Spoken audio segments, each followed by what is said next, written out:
de l'homme, des droits de l'homme. Oui, quand il n'y a pas de paix, il n'y a pas de droits de l'homme. Soyons sérieux. Yeah! Et je voudrais ici interpeller la France, les États-Unis, la Russie, la Chine, l'Angleterre. Ils sont les 5 membres permanents du Conseil de sécurité des Nations Unies. C'est eux qui doivent amener la paix. Mais malheureusement, ce sont les 5 qui sont les plus grands marchands d'armes sur la terre. Mon frère Sarkozy, tu dis que l'Afrique n'est pas entrée dans l'histoire. Et je voudrais te donner une chance unique pour entrer dans l'histoire pour l'éternité. L'abolition de la guerre sur la terre. Yeah! Abolir la guerre sur la terre. Le Sénégal, avec tout ce qui se passe, est-ce que l'opposition ne pouvait pas venir avec un seul candidat, supporter ce candidat et puis aller aux élections? C'est ça. Si on a beaucoup de candidatures, ça donne le privilège à Macky Sall d'être encore président du Sénégal. Et je voulais vous apprendre que il y a la démocratie au Sénégal, mais cette fois-ci, il y a de nouvelles candidatures comme Sonko qui sort de l'ordinaire. Sonko est la personnalité que les Sénégalais continuent aujourd'hui. Et à travers cette personnalité, on a la syncophobie, syncophobie qui existe. Mais je pense que les Sénégalais sont avertis. Et avec la loi du parrainage, vous savez que le gouvernement veut limiter beaucoup de dégâts. Le gouvernement, on ne sait pas pourquoi cette loi du parrainage. On nous dit, au niveau de cette loi de parrainage, il faudrait qu'un seul candidat, je dis bien un seul candidat, ait près de 70 000 signatures. Ça dit 70 000 personnes.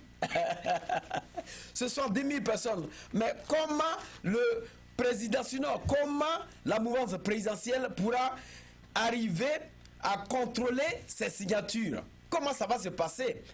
Et le président aussi sortant, il va nous apporter peut-être près de 2 millions. Comment ça va se passer? Vous savez que celui qui est aujourd'hui au pouvoir, donc, quoi que vous allez faire, vous allez venir avec beaucoup de candidatures, mais cela ne va pas essayer d'influencer Macky Sall. Et vous savez que Macky Sall, c'est le pionnier de la France-Afrique, c'est pas moi qui le dis, c'est écrit.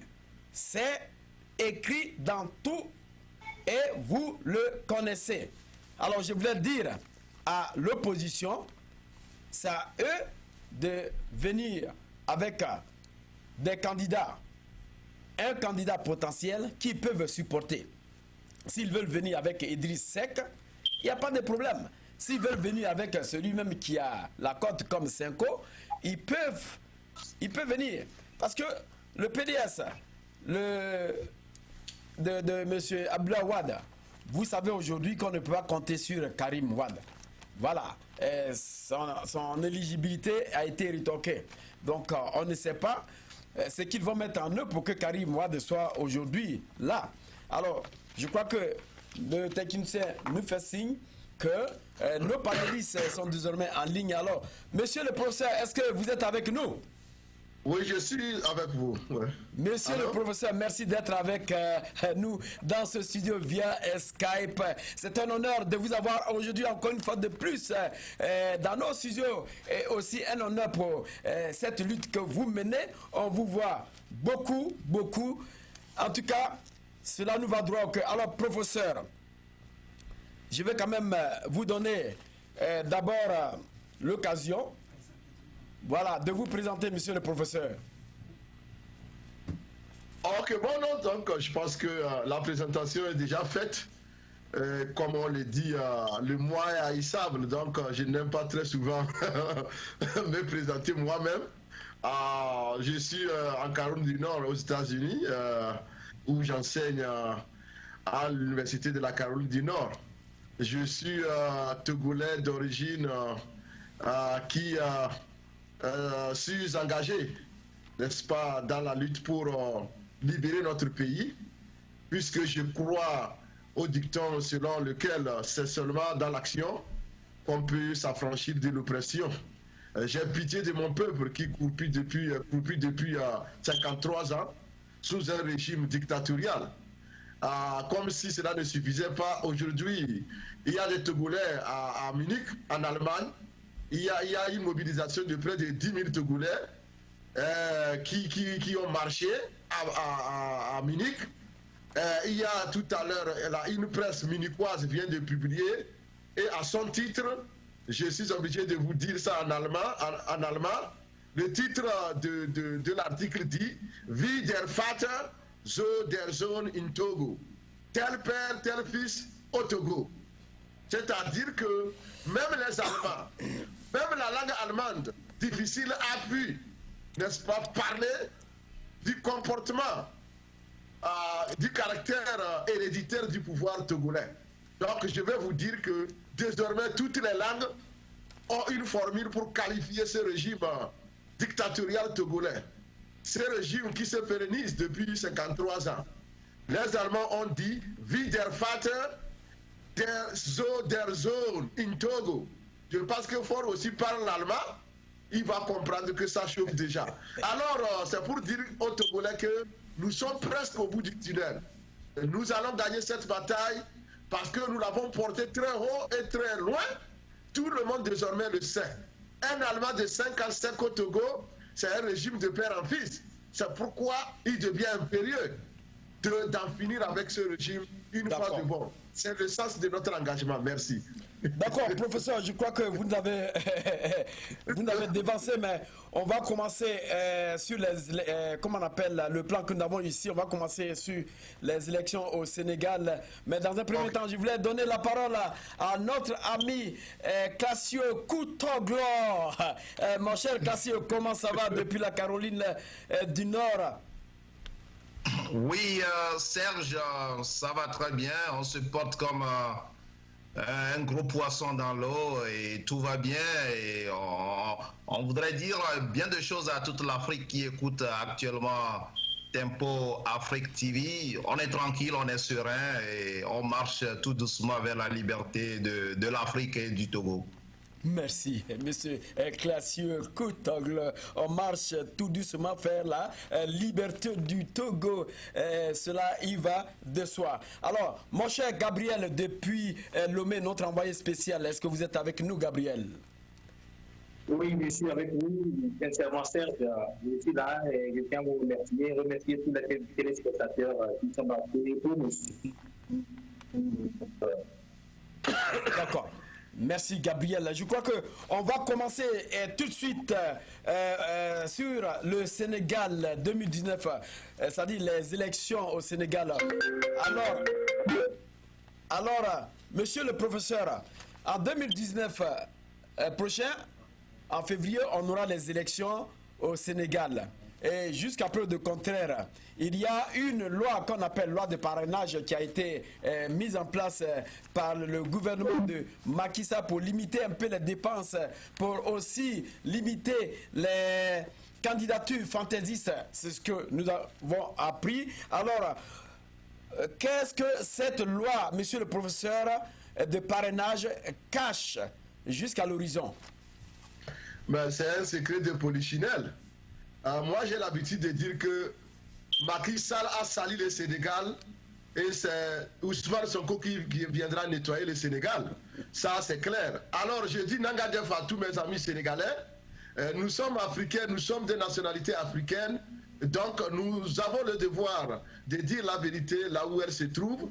Et nous pensons que Macky Sall est en train de marcher sur les pas d'Abdoulaye Wade. Et c'est ce qui est un peu décevant de ce côté-là. Je pense que quand Macky Sall était candidat, nous avons supporté sa candidature tout simplement parce que c'était lui qui pouvait déboulonner Abdoulaye Wade qui voulait s'éterniser. Voilà, Macky Sall vient, il est même pire qu'Abdoulaye Wade. Cette loi de parrainage ne vise rien d'autre qu'à faire pérenniser Macky Sall au pouvoir. Il veut écarter des candidats potentiels, ceux-là capables, n'est-ce pas, de le vaincre aux élections. C'est pourquoi il est en train de passer par ces petits trucs-là. On me parle de diminuer les dépenses de l'État. Si moi je veux me porter candidat, quelles dépenses l'État va faire sur moi? Rien. Au contraire, c'est moi qui vais déposer ma caution. Si je ne gagne pas, c'est l'État qui encaisse la caution. Quel est le problème de l'État? Pourquoi? C'est ce qu'on appelle la démocratie. Il faut laisser les candidats s'éliminer d'eux-mêmes, au lieu de chercher par des voies dérobées pour pouvoir recaler les gens. Si Abdoulaye Wade avait fait ça à Macky Sall ne serait pas président aujourd'hui. Pourquoi, chez nous, comme on le dit souvent, le singe a toujours considéré la queue de son voisin, de son ami, comme du bois? Et donc lui, sa queue, c'est ça, c'est la queue, et il va indiquer, il va dire, ah, là-bas, là, c'est un bois, ce n'est pas la queue. Ce n'est pas sérieux. Moi, je pense que les présidents africains, Wade a fait la même chose. Moi, je me rappelle, en 97-98, 98 tout plus précisément, quand Wade devait aller aux élections contre Abdou Diouf, tout le monde, quand Djibo Letika a refusé de verser sa voix à Abdoulaye Wade, nous tous on avait condamné Djibo Letika parce qu'il avait trahi la cause du changement, le SOFI. Quand Wade est venu, il a commencé par déconner, nous l'avons dénoncé au profit de Macky Sall. Voilà, Macky Sall vient, au lieu d'avancer, de faire avancer la démocratie sénégalaise, qui fait notre fierté, il faut ternir l'image de la démocratie sénégalaise. C'est ça en ça que je n'aime pas ce qu'il est en train de faire. C'est pourquoi d'ailleurs je vais vous dire clairement ici que s'il y a un candidat qui doit sortir le Sénégal, s'il y a un candidat qui doit sortir le Sénégal de cette honte-là, dont Macky Sall est en train de le couvrir, c'est Sonko Ousmane. C'est lui qui est capable de le faire. Vu son âge, vu ses idées, nous l'avons surnommé le Barack Obama du Sénégal. C'est Sonko. Quand vous entendez Barack Obama du Sénégal, il faut penser à Sonko Ousmane. Alors je dis que Macky Sall est en train de tout faire pour essayer d'organiser des élections qu'il va gagner nécessairement. Mais je pense que ça lui sera difficile. Parce que le peuple sénégalais est mûr. L'armée sénégalaise est républicaine. Donc sur quoi il peut compter pour, n'est-ce pas, s'arc-bouter autour des lois qui visent, n'est-ce pas, à empêcher plusieurs candidatures. Laissez les gens libres, ils sont libres. Ils sont libres d'être candidats et quitte aux Sénégalais de choisir leur président. Mais si Macky Sall veut maintenant limiter les candidatures, soit disant que l'État, non, s'il vous plaît. C'est un secret de polichinelle, tout le monde le sait. Il veut gagner les élections à venir, c'est tout. D'accord, d'accord. Merci, professeur. Vous savez que aujourd'hui en Afrique, ceux qui organisent les élections ne peuvent pas les perdre. Il faut s'attendre à tout. Alors Macky Sall, c'est son deuxième mandat.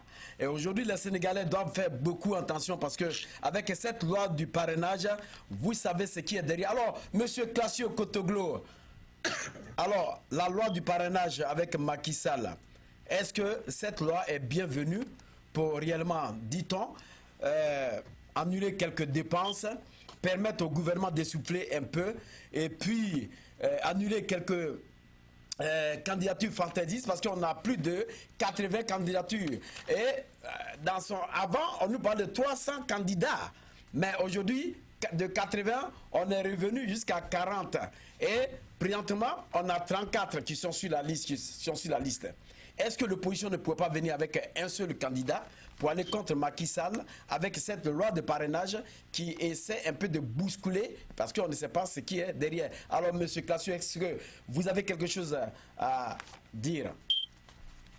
Oui, Serge, je viens d'écouter attentivement mon ami Moussa qui paraît être même un directeur de campagne de Sonko, pour le dire ainsi. Alors, bon, vous savez, le Sénégal est déjà un pays purement démocratique. Comme vient de le dire Moussa, bon, l'armée sénégalaise est républicaine, le peuple est debout, le peuple sait ce qu'il veut pour son pays. Bon, Macky Sall, je l'ai suivi au début de son mandat Je l'ai suivi un tout petit peu dans la crise de la Gambie. Je l'écoute, je le suis un peu sur ses évolutions. Moi, le plus important pour moi aujourd'hui pour l'Afrique est qu'il y ait une alternance en Afrique. Vous savez, l'alternance donne beaucoup de choses, relance beaucoup dans un pays donné. Bon, en ce qui concerne la loi que vous êtes en train de dire, le parrainage, j'allais dire, la loi de parrainage, je ne maîtrise pas tellement les contours de cette loi au Sénégal, mais j'ai lu un peu sur cela, c'est peut-être pour limiter le désordre de candidature, mais à condition que nous savons tous que dans un pays, il faut une progression dans les lois. Si le peuple sénégalais pense que avec cette loi de parrainage, on peut limiter un peu des candidatures inutiles, comme moi je l'appelle très souvent, comme par exemple dans notre pays aujourd'hui, on voit 3 mousquetaires quelque part et disent aussi qu'ils vont aux élections présidentielles.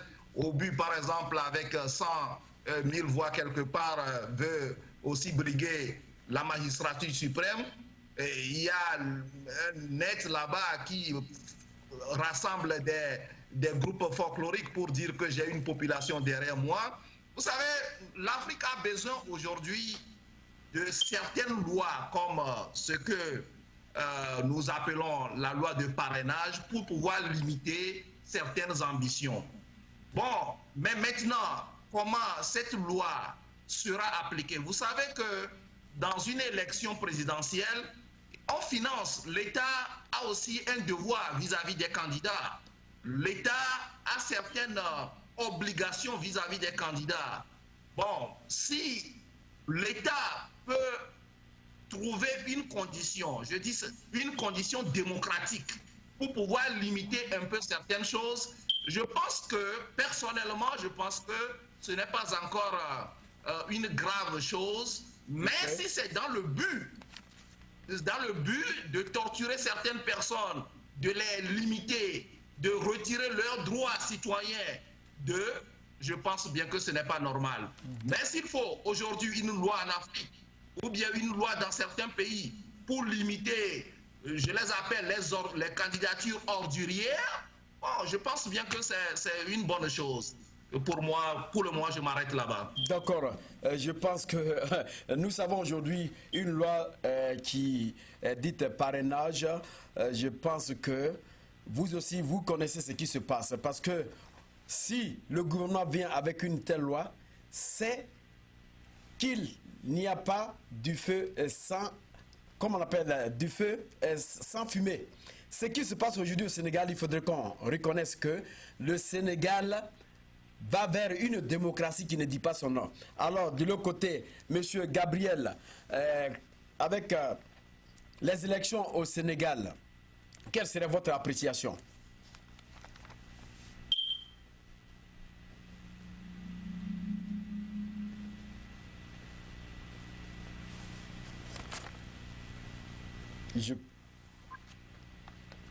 Alors, Gabriel, je crois que vous nous attendez, mais on ne vous attend pas. On va essayer de revenir tout à l'heure à vous, Gabriel, parce que vous avez beaucoup de choses à nous apporter. On va essayer de revenir tout à l'heure à vous. Alors, nous avons aussi au téléphone M. Kwamevi Atisso qui vient de nous appeler. M. Kwamevi, comment ça va? Ça va bien, merci, monsieur Nyama. Alors, vous voulez quand même participer à cette émission. Alors, nous sommes sur les élections au Sénégal. Et nous avons dit qu'au niveau de ces élections, on parle de Karim Wade qui est hors course. On parle aujourd'hui aussi de Khalifa Sall qui est en prison. On parle aussi de d'autres candidatures. Mais si Khalifa Sall qui est en prison et que Karim Wade ne peut pas briguer cette magistrature du fait qu'il a été en prison, il a été emprisonné après libéré. Monsieur Kwamevi, est-ce que vous pensez que Macky Sall va remporter cette victoire ou bien Macky Sall a une ouverture pour pouvoir encore être président au Sénégal? Merci, M. Niawa. Et je voulais prendre 10 secondes de mon temps pour saluer mes grands frères, M. Koutonglo et M. professeur Inoussou et Issifou. C'est M. Kwamevi qui vous salue. Je salue également M. Adonaï. Bon, revenons à votre question. Je pense que si aujourd'hui, premièrement, vous avez posé la question de savoir si le parrainage est une bonne chose pour le Sénégal. Le parrainage en soi, ce n'est pas mauvais, mais si aujourd'hui le président du Ghana impose le parrainage au Ghana, tout le monde sait que ce n'est pas pour se déguiser. Donc, je voulais aussi dire cette citation. Un menteur n'est même jamais cru, même quand il dit la vérité. Alors, quand on voit depuis que Macky Sall est arrivé au pouvoir, ses actions, ça montre qu'il veut rester au pouvoir et au-delà de son mandat même. Donc si Macky Sall nous dit aujourd'hui qu'il fait ça politiquement pour limiter les candidatures, moi je dirais que ce n'est pas vrai, c'est pour s'éterniser au pouvoir. Alors, ce qui se passe avec Khalifa Sall et Karim Wade qui sont empêchés d'être candidats aux élections présidentielles, c'est comme le président du Sénégal actuel est en train de nommer des opposants. C'est ce qui même se passe aujourd'hui en République démocratique du Congo avec M. Kabila qui a choisi son défunt et a écarté Moïse Katumbi et aussi on peut dire Bemba. Donc ces actions montrent qu'il cherche, Macky Sall cherche bien à s'éterniser au-delà de son mandat. Donc si nous pouvons aller un peu en arrière sur Tempo Afrique, je l'avais déjà dit que Macky Sall, vu ses actions, il prépare même, quand il faisait son référendum de la Constitution, moi j'avais même prédit que il mettra son compteur à zéro, comme aujourd'hui le cas les îles au Togo, à force de maintenir, de faire le référendum et refaire les choses à zéro. C'est ce que Macky Sall a voulu faire, mais les gens ont décrit Abdoulaye Wade au temps où Karim Wade était arrivé. Mais moi je disais aux Sénégalais en ces temps-là que attention, Abdoulaye Wade c'est ce qu'il fait, mais aujourd'hui nous voyons celui que tout le monde a plébiscité à la tête du Sénégal, nous voyons ce qu'il fait. D'accord. Et ça montre encore que il ne donne pas un bilan à son peuple, mais il donne un bilan à l'extérieur. Et c'est ce qui est le cas de tous les chefs d'État, de tous les préfets d'Afrique envers l'Occident. Donc je m'arrête là pour le moment. Merci à tous, vous pouvez rester avec nous, mais nous avons un plan que nous voulons suivre, alors je serai obligé de vous arracher la parole quand vous allez l'immobiliser, parce que nous voulons épuiser notre plan d'action ici. Alors Gabriel, est-ce que vous êtes avec nous, Gabriel?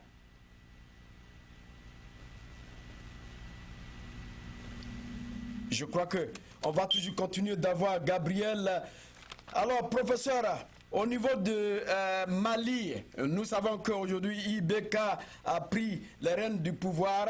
Et le Mali, on nous a annoncé, nous avons vu qu'il y a eu vraiment beaucoup de choses, beaucoup de fraudes. Il y a aussi, sur Mali, Cissé, qui n'arrivait pas quand même à en croire à ses yeux. Aujourd'hui, il a dit que celui qui avait pris le pouvoir, jusqu'à preuve du contraire, je pense que monsieur IBK, qui est le président sortant, a pris le pouvoir. Est-ce que, professeur, est-ce que vous êtes en ligne?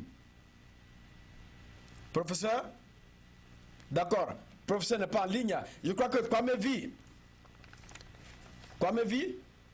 Oui. D'accord. Vous avez assisté, vous avez vu aujourd'hui les élections du Mali. Vous savez ce qui s'est passé au Mali. Vous savez aujourd'hui comment IBK est venu au pouvoir. Vous savez comment les Maliens continuent de souffrir parce que les Maliens veulent réellement une alternance jusqu'à preuve le contraire. Voilà celui qui a organisé les élections il vient de les remporter. Vous croyez que en Afrique, quelqu'un qui organise les élections peut rester sans tu vas les remporter parce qu'on disait que M. Soumaïla a gagné? Oui, M. Niawa, je pense qu'à l'heure actuelle, la démocratie, la manière dont les Africains et surtout les chefs d'État qui arrivent au pouvoir en Afrique le conçoivent, et ce n'est pas possible dans la plupart des pays qu'un chef d'État organise les élections et le paix, ou bien la paix. Oui. Donc, à l'exception du Ghana et du Bénin, bon, on voit que sur toute l'Afrique, les chefs d'État qui arrivent et qui rencontrent à l'extérieur cherchent toujours à se pérenniser au pouvoir et demandent la protection de ceux à qui ils font compte, et de ceux à qui ils expédient notre ressource. Donc, au Mali, au moment où M. Ibeka prenait le pouvoir, le Mali a un grand défi de sécurité à relever et Ibeka a fait de son mieux. Mais ça ne veut pas dire qu'il va organiser des élections pour durer. Donc ici, je vois que aussi, il faut aussi inciter une chose. En Afrique, toute l'opposition, même avant l'élection, se prépare à contester l'élection. Donc, et puis, je ne peux pas aussi dire que les observateurs internationaux sont impartials pour dire que vraiment que les élections sont tenues dans des bonnes conditions. D'accord, M. Tissot. Oui. Je crois qu'on vous a compris. On va vous prendre la parole. On va aller du côté du professeur. Alors, professeur, les élections au Mali, quelle est votre idée d'appréciation? Je pense que c'est la même chose pour tout le continent. Comme l'idée d'un président sortant en Afrique, c'est que je ne peux pas organiser des élections et les perdre. Moi, je ne sais vraiment pas d'où ils ont reçu cet enseignement-là, que quelqu'un qui organise des élections ne les perd pas. Si nous voulons aller en Afrique traditionnelle, l'Africain traditionnel, c'est quelqu'un qui sait donner. C'est quelqu'un qui ne garde pas tout pour soi. Mais ce type d'Africains-là, du moins, les présidents africains que nous avons là, je me demande s'ils sont vraiment africains, parce que je commence par douter de leur africanité, puisqu'ils ont des comportements vraiment égoïstes. Quand vous rendez visite à un Africain, même s'il n'a pas de l'eau à boire, il va vous offrir de l'eau. C'est comme ça. Même s'il n'a pas à manger, il va chercher à vous donner à manger. Ce qui devait se traduire dans le comportement. C'est-à-dire qu'il a eu la chance d'être président, il organise les élections pour lui, il faut se tailler la part du lion. Et c'est grave. C'est un comportement qu'ils ont acquis ailleurs. Ils ne l'ont pas acquis en Afrique. Parce que c'est égoïste et c'est très dangereux. Nous avons vu comment les résultats ont été compilés. Dire que Ismaïl finalement n'a pas gagné cette élection-là, vous voyez ce qui se passe maintenant en Afrique. Ce que ces gens-là, ils se passent, ces présidents-là font tout pour éviter des observateurs qui viendront leur dire la vérité. Ils vont financer, ils vont acheter des observateurs. Vous savez que les Blancs aiment l'argent. Il y a de ces Blancs-là à qui on donne un peu d'argent, ils sont prêts à aller foutre la merde partout. Et c'est ce qu'ils sont allés faire au Mali. Lorsqu'on amène des observateurs, il y a certains anciens chefs d'État ou chefs du gouvernement en Afrique là, qui sont affamés comme des rats d'église. Quand on les amène là-bas, on leur donne de l'argent, ils n'observent rien, ils sont prêts seulement à rédiger des rapports pour dire les élections ont été libres et transparentes, c'est propre et c'est fini. Puisque ces présidents-là, après le vote, ils n'entendent jamais la réaction de leur peuple. Ils veulent seulement écouter ce que les diplomates disent, ce que les Blancs disent. Si les Blancs disent au moins, ces élections, au moins nous avons constaté qu'il y a eu des troubles, nous avons constaté qu'il y a eu des irrégularités, mais ces irrégularités ne sont pas de nature à ternir ou à entamer la crédibilité de ces élections. C'est tout ce que les chefs d'État africains sortant recherchent. Moi, je suis seulement désolé et je m'indigne par rapport à ce comportement-là. Nous voulons quand même qu'une fois, on puisse avoir des élections où le candidat sortant puisse sortir gardement et dire j'ai organisé des élections, je suis content, je les ai bien fait, tout est bien fait, mon rival a gagné et je suis content et il part tête haute. Mais ces gens-là ne sont pas prêts, c'est pourquoi il y a trouble. Et partout, c'est la même chose. Alors moi, je regrette que les élections au Mali puissent se terminer comme ça, ou quelqu'un qui n'a pas gagné puisse être en train de diriger le pouvoir. C'est-à-dire, ces gens-là nous disent, vous avez dit non à ma candidature, mais je vais vous gouverner contre votre gré. Est-ce que c'est normal? D'accord. Mais monsieur le professeur, vous n'êtes pas sans savoir que quand on prend IBK, vous savez que ce sont les pions de la France-Afrique. Vous avez vu aujourd'hui la France de l'autre côté là-bas. IBK, aujourd'hui, au niveau même de son gouvernement, il y a quand même des problèmes au niveau de son fils qui a beaucoup d'irrégularités dans ce gouvernement. Si bien que si jamais quelqu'un d'autre comme M. Maïla, si c'est prendre le pouvoir, vous croyez que réellement la France allait avoir sa place au Mali? Est-ce que l'enfant de M. Soumaïla n'allait pas être poursuivi? Donc voilà un peu, quand on organise les élections, il faut toujours les gagner. Mais je vais vous dire une chose, ces gens-là peuvent toujours courir, mais ils ne pourront jamais se cacher. Il faut aller en Angola demander au fils de Dos Santos. Il est aux arrêts maintenant. Quels que soient les cas, il peut retarder ça. C'est une question de retard. Il va retarder ça, mais ça viendra tôt ou tard. Je pense que IBK ne va pas me dire qu'il va rester au pouvoir 100 ans. Il va partir. Et on verra. Maintenant, vous me parlez de la France. Vous pensez que nous allons continuer par nous taire? Je vous dis que nous avons déjà commencé par siffler la fin de la France-Afrique. C'est pourquoi la fois passée, j'ai dit, même le jeune qui n'est pas expérimenté, le jeune Macron, si même lui arrive à manipuler ces foutus-là de président, ce que je regrette. Les enfants qui sont devant vous viennent vous manipuler, c'est grave. D'accord, on reviendra tout à l'heure à vous, professeur. Je suis obligé de vous arracher la parole. Alors, Classieux Kotoglo, du côté de Mali, je crois que vous avez vu les élections au Mali, entachées d'irrégularité, comme le dit les partisans de M. Soumaïla. Est-ce que vous avez quelque chose à dire là-dessus? Oui, Serge, il faut dire que l'Afrique souffre du même mal un peu partout. Mais moi, j'ai une philosophie propre. Je demande toujours aux Africains quand même de faire un effort, de tendre vers ce qu'on appelle l'alternance. Je venais de le dire.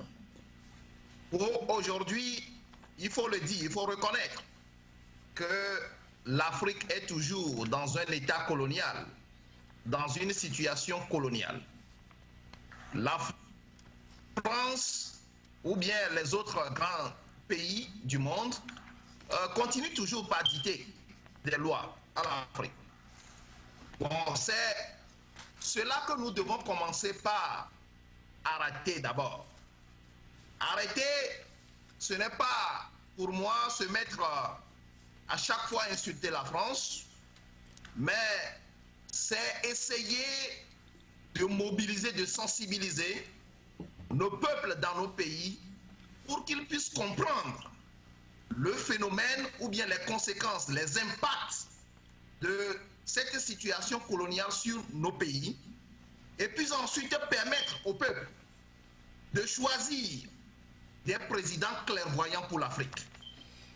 C'est-à-dire, à partir du moment où nous commencerons par avoir des présidents légitimes, des présidents indépendants dans nos pays africains, je pense bien que le problème va commencer par se résoudre petit à petit. Appuyé par l'alternance, vous savez, moi, pour le moment, je n'ai pas encore un problème avec le premier mandat, deuxième mandat. Nous allons, l'Afrique est tellement en retard. Si quelqu'un fait un premier mandat et peut-être il a fait quelque chose qui est bon et qui force toujours à faire le deuxième mandat, il faut commencer par arrêter au niveau du deuxième mandat pour le moment. Le deuxième mandat, lorsque nous allons nous rassurer que ce président-là vient pour 5 ans, 10 ans, et puis ensuite finir et repartir, placer un autre président clairvoyant, indépendant, comme aujourd'hui le Ghana, il faut le dire. Mais, Monsieur Classio, Oui. Monsieur Classio, vous dites placer un président, mais en Afrique, c'est pas vous qui les placez, c'est la communauté internationale qui place les présidents, et si bien qu'après le deuxième mandat, on cherche à faire attribatuer la constitution pour s'éterniser au pouvoir, parce que en étant au pouvoir, il y a des choses qui n'ont pas encore terminé, qui veulent faire, que leur, comment je peux appeler ça, leurs fileurs leur ont demandé, M. Classio. Oui, c'est ça que je suis en train de dire. Et s'éterniser au pouvoir, c'est ça que nous devons commencer par arrêter aujourd'hui. Nous devons commencer par sensibiliser nos peuples, pour que nos peuples puissent comprendre les impacts de cette situation coloniale sur nos pays. Et puis ensuite, petit à petit, progressivement, nous allons sortir de cette situation. Aujourd'hui, la France fait des élections et il y a l'alternance. Le Ghana aujourd'hui dépasse même ce qu'on appelle l'alternance et commence par parler de l'autosuffisance ghanéenne. Vous voyez? Donc, il y a certains pays qui sont en avance sur d'autres. Il faudrait maintenant que les institutions régionales africaines commencent par arrêter ce système de gourmandise au niveau des États pour que nous puissions tendre progressivement vers l'alternance. Lorsque l'alternance sera assimilée dans nos pays respectifs, vous verrez que la performance va commencer par arriver. Le peuple va commencer par comprendre ce qu'on appelle un président légitime, un président clairvoyant, un président perspicace, et puis ensuite, nous allons petit à petit tendre vers aussi une Afrique développée. Mais pour le moment, je le dis et je persiste, nous sommes pour le moment dans une situation coloniale et nous devons nous battre. D'accord. Monsieur Cassio, je crois que je vais revenir tout à l'heure à vous. On va passer à Gabriel qui attend impatiemment. Alors Gabriel, depuis Lomé, Togo, alors donne-nous quelques nouvelles sur le Mali et puis aussi le Sénégal. Qu'est-ce que vous avez constaté avec aujourd'hui les élections présidentielles au Sénégal 2019, les élections présidentielles 2018 au Mali, où Ibeka a été élu.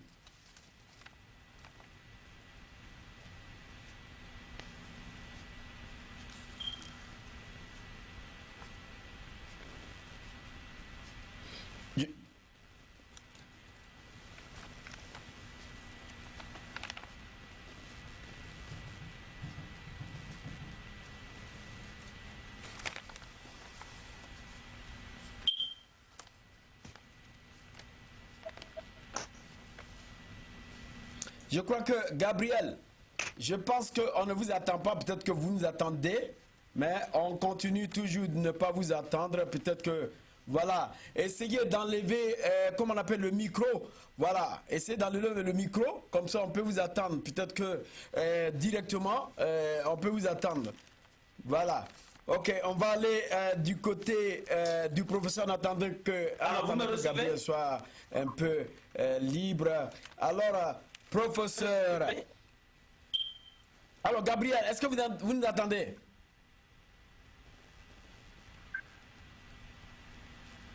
Gabriel?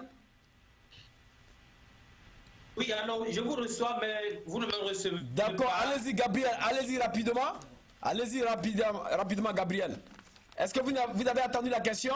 Oui, nous sommes sur le Sénégal. Je vais parler concernant le pays métropole de l'Afrique. Et le pays métropole majoritaire, c'est la France. Bien, étant donné qu'aujourd'hui, les Africains sont diminués, votre affamé ne fait que suivre la plus forte raison. Vous voyez maintenant que la France est en train de nourrir maintenant les leaders de l'Afrique.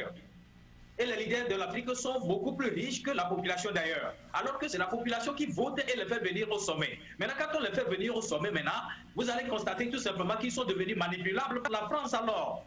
Mais il est vrai qu'on ne peut pas quand même dire ça directement, mais il est temps que les choses, la vérité se sortent. Hein?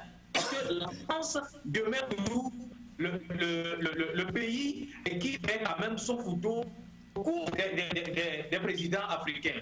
Ce qui se passe aujourd'hui au Mali et également au Sénégal, mais on ne peut pas en douter de toutes ces choses-là. Au Togo, ce qui se passe également, c'est la même chose. Alors pourquoi la France, pays métropole, ne peut pas lever la voix en disant que voilà, trop c'est trop, ça va, arrêtez-vous ici et continuez quand même à pratiquer la démocratie. Vous voyez maintenant, moi j'en tiens à la France. Il va falloir que la France revienne bas la terre et apprend maintenant aux leaders africains d'être civilisés. Mais excusez-moi quand même le mot. Il faut qu'on soit civilisés au moins.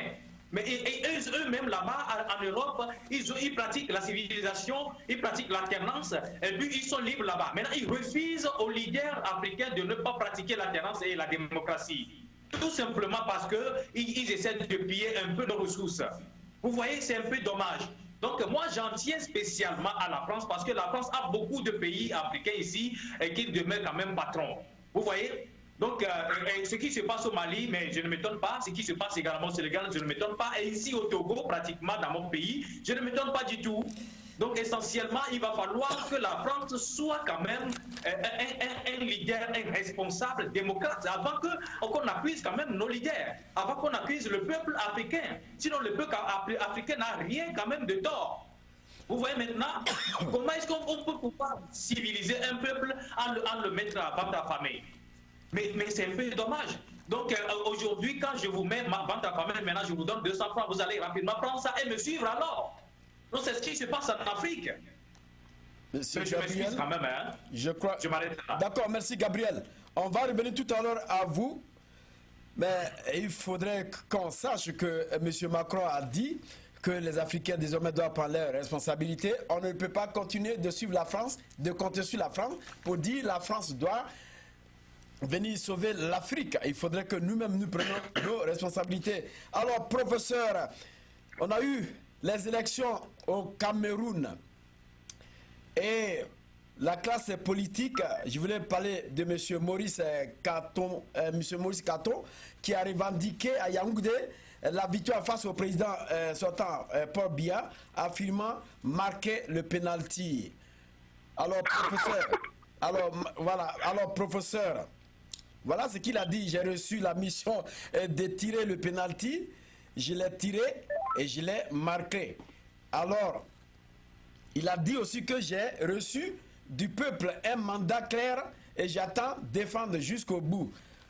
Alors, M. Kanto a dit réellement que celui qui était vainqueur de tout ce qui se passe des élections au Cameroun, alors que la constitution camerounaise dit qu'il faut au moins 2 semaines jusqu'à ce qu'on puisse annoncer les résultats. Alors 2 semaines, 2 semaines, et nous savons que Paul Biya, c'est le grand baobab, là où il n'y a jamais eu d'alternance. Et je pense que tout à l'heure vous allez faire la synergie entre le Togo et le Cameroun parce qu'il n'y a pas eu d'alternance. Alors, au vu de ce que M.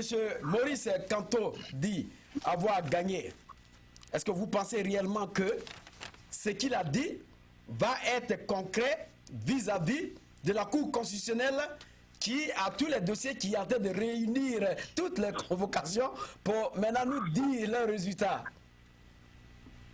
Oui, je vous remercie Serge Yawa, mais je ne vais pas répondre à la question sans dire un mot par rapport à ce que Gabriel vient de dire. Gabriel, en tant que panafricaniste, quand Gabriel parlait de civilisation, je ne pouvais pas, n'est-ce pas, me contrôler. Parce que il a dit que la France devait aider l'Afrique à se civiliser ou bien devait aider à civiliser les présidents africains. S'il vous plaît, Gabriel, je suis entièrement en désaccord avec vous. Il n'y a pas de peuple sans civilisation. Jamais, dans la vie, dans l'histoire de l'homme, tout peuple a eu une civilisation. Même les singes ont leur civilisation, la civilisation des singes, la civilisation des éléphants, et que sais-je encore. Alors, dire que la France ou l'Europe devait aider à civiliser les Africains, je me porte en faux contre cela. Peut-être que c'est faute, vous avez voulu dire quelque chose. Je connais votre intention, mais il ne s'agit pas de civilisation ici. la France n'est pas plus civilisée que l'Afrique, ou le Togo, ou le Ghana. Jamais. S'il y a quelquefois certains de nos leaders se comportent comme des gens qui sont sortis des champs, ça fait leur problème. Mais nous disons qu'en matière de civilisation, toutes les civilisations se valent. Comme je l'ai bien dit. Sont relatives et donc je vais m'arrêter là-bas et c'est pour clarifier les choses. Parce qu'il ne faut pas que Macron puisse... Ouais, c'est le professeur. A repris son tort. Non. Allez-y, professeur, parce que comme je voulais quand même vous emboîter le pas, parce que Macron a dit que l'Afrique a un problème civilisationnel et il sait ce qu'on lui a dit en réponse. Et je pense que depuis ce jour, il n'a plus continué parce que l'Afrique est la plus civilisée. Parce que la civilisation commence par l'Afrique. Je crois que Gabriel, vous voulez dire quelque chose parce que le procès va continuer. Oui, merci Serge. Merci. Moi, ce que le professeur vient de dire, je voudrais quand même essayer de rebondir un peu. Puisque tout simplement, je parle de civilisation. Il est de question ici la civilisation. Je suis très précis sur mon mot. Il est de question ici la civilisation. Si aujourd'hui, les leaders n'arrivent pas à essayer de pratiquer cela, mais je me dis beaucoup de choses. Parce que la France aujourd'hui, eux, ils pratiquent ça, mais le fait de dire ça aux leaders africains, de pratiquer ça, eux, ils sont en train de dire leur propre. Et maintenant, ils disent leur profit. Donc, ils interdisent aux leaders africains de ne pas pratiquer quand même cette civilisation. Mais ce n'est pas de la démocratie qui vous dit que ce n'est pas la civilisation. C'est une civilisation. C'est une nouvelle méthode qui vient quand même s'ajouter à notre vie commune qu'on essaie de pratiquer. Nos aïeux ne savent pas ce qu'on appelle la démocratie. Vous voyez maintenant? Donc c'est là où moi, je suis très ferme là-dessus, que c'est une civilisation que nous devons copier, qui peut nous aider quand même à essayer de développer beaucoup de choses en Afrique. Merci. D'accord. En tout cas, en matière de démocratie, moi, chez moi, vers le nord là-bas, dans mon village, dans ma ville natale, nous, on pratiquait la démocratie avant la Grèce antique. Vous savez, quand on veut retracer l'histoire de la démocratie, c'est en Grèce. À Athènes, c'est Athènes qui a lancé l'histoire de démocratie. Mais nous, en chefferie traditionnelle chez nous, on sait qu'après la mort de ce chef, on sait le quartier qui va assumer ça. C'est clair. Ça se passe comme ça. Il y a une alternance qui ne dit pas son nom. Alors, j'en passe. On va passer au Cameroun, professeur. On va passer au Cameroun. Je vais parler maintenant de Maurice Kamto. Maurice Kamto qui a donné une interview juste le haut lendemain des élections au Cameroun, où il a réclamé sa victoire. Vous savez, quand moi j'ai suivi Maurice Kamto, j'ai compris que chez nous on dit, vous savez, chez nous on dit que lorsqu'un Margouillard vous dit qu'il veut se coudre un pantalon, c'est qu'il a trouvé une solution à sa queue. Donc Maurice Kamto n'a pas fait cette déclaration-là gratuitement. Non. Maurice Kamto compte sur quelque chose. Il même pas plus qu'hier, j'ai discuté avec un frère du Niger. Je lui ai dit que la déclaration de Maurice Kamto, c'est pas cache difficilement un soutien qui ne dit pas son nom. Aujourd'hui, le gouvernement camerounais a fait une publication, une déclaration sur certaines antennes au Cameroun. Je pense à Africa Television, quelque chose comme ça, où le représentant du gouvernement a dit que Maurice Kamto a travaillé avec la France et certains, n'est-ce pas, activistes des États-Unis pour pouvoir introduire les armes au Sénégal et au Cameroun pour pouvoir déstabiliser le régime. Alors le gars a dit que Maurice Kamto a préparé une insurrection qui devait aboutir au renversement du régime. Ce n'est pas tellement clair, mais pour le moment, je sais que Maurice Kamto ne pourrait pas faire cette déclaration-là gratuitement. Ça, soyez-en sûrs. Alors, les lendemains au Cameroun seront difficiles. Paul Biya va vouloir se maintenir, mais ça sera difficile. Je sais que la crise qui va naître au Cameroun, elle sera une crise qui risque d'emporter Paul Biya. Ça, soyez-en sûrs. Alors, pour dire que Maurice Kamto, s'il a gagné les élections et s'il ne les a pas gagnées, je ne sais pas. Ça, ce n'est pas mon problème. Mais c'est qu'il a déclaré qu'il les a gagnés. Et il faut savoir que Maurice Kamto a trouvé une solution à sa queue. C'est pourquoi il a fait cette déclaration. Alors moi, je pense que le Cameroun va vivre des moments difficiles d'ici là. Parce que ça ne va pas rester comme ça. D'accord, on va aller Professeur, merci de votre contribution. On va aller du côté de Monsieur Classio Koutoglo. Alors Classio, vous avez quand même appris beaucoup de choses de Maurice Kamto. Il a donc dénoncé de multiples cas de fraude encaissés par le pouvoir, auquel néanmoins il tend la main. Alors il a dit que mes bras leur restent ouverts pour qu'on œuvre ensemble à la renaissance nationale. Alors, vous voulez dire quelque chose? Classio. Oui, Serge, je connais personnellement Boris Kamto. J'ai eu la chance quand même de le croiser quelque part. C'est un homme de conviction. Vous savez, Paul Biya est devenu une plaie inguérissable en Afrique. Il va falloir que le peuple camerounais puisse supporter Boris à dégager ce baobab qui pense que sa place est toujours au Cameroun. Moi, très souvent, je n'aime pas parler du Cameroun parce que c'est un pays atypique comme le Togo et qui, les gens sont en train de voir le Cameroun comme ça détruire. Et quand je regarde certains jeunes footballeurs ou bien certains grands footballeurs comme Eto'o et autres qui soutiennent encore un vieux de ce type et qui n'a plus rien à donner au Cameroun, je me pose beaucoup de questions. Bon, on a écouté Boris sur des antennes. On voit l'effervescence qui naît déjà au Cameroun. Tout ce que moi je peux souhaiter en tant qu'un Africain est que le calme puisse arriver rapidement au Cameroun et que le président Paul Biya puisse reconnaître sa défaite. Sinon, une crise importante va se déclencher au Cameroun et qui va peut-être être plus que ce qui se passe au Togo, parce que au Togo, peut-être nous n'avons pas de soutien, au Togo, peut-être nous n'avons pas les moyens qu'il faut et que ça tarde, mais le peuple est déjà fort au Togo. Mais Boris Kamto, tel que je le connais, je pense bien qu'il va agir. D'accord. Boris Kamto va agir. Nous avons eu quand même des échos. On n'a pas dit que c'est vrai qu'il y a eu un coup d'État au Cameroun. Nous avons attendu, nous avons fouillé, mais on n'a rien vu. Donc on espère que désormais l'armée camerounaise va prendre ses responsabilités. Et tout à l'heure, j'ai parlé du fait de faire la différence entre le Cameroun et puis le Togo. On a Atisso Kwamevi en ligne. Alors Atisso, vous voulez dire quelque chose? Je vous attends impatiemment. Oui, allez-y rapidement, Atisso. Je pense que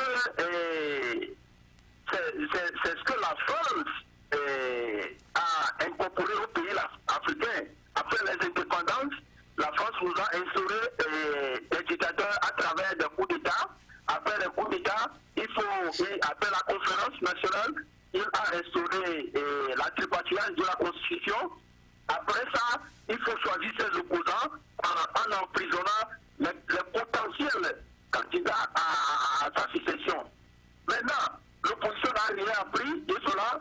Aujourd'hui, Maurice Kamto vient de faire sortir une règle pour l'opposition de proclamer sa victoire dès le lendemain des élections pour voir comment le camp présidentiel peut faire. Mais vu la situation du Cameroun est comparable au Togo, je ne pense pas que l'action de Moïse Kamto ira loin, mais espérons que l'armée camerounaise et le peuple camerounais prennent conscience pour qu'ils soutiennent Maurice Kamto et que monsieur le président Moura, Paul Biya, soit voté en tous. Il y a quelque chose que je suis un peu inquiet, ou bien que les Africains doivent adopter, les oppositions du Ouest doivent adopter pour voir comment ça va évoluer aussi. L'opposition doit commencer par utiliser un peu la force. Parce que dans ce monde entier, je fais toutes mes analyses, si quelqu'un utilise un peu la force, il est respecté. Je vais commencer par le président nord-coréen. On voit qu'il utilise la force. Et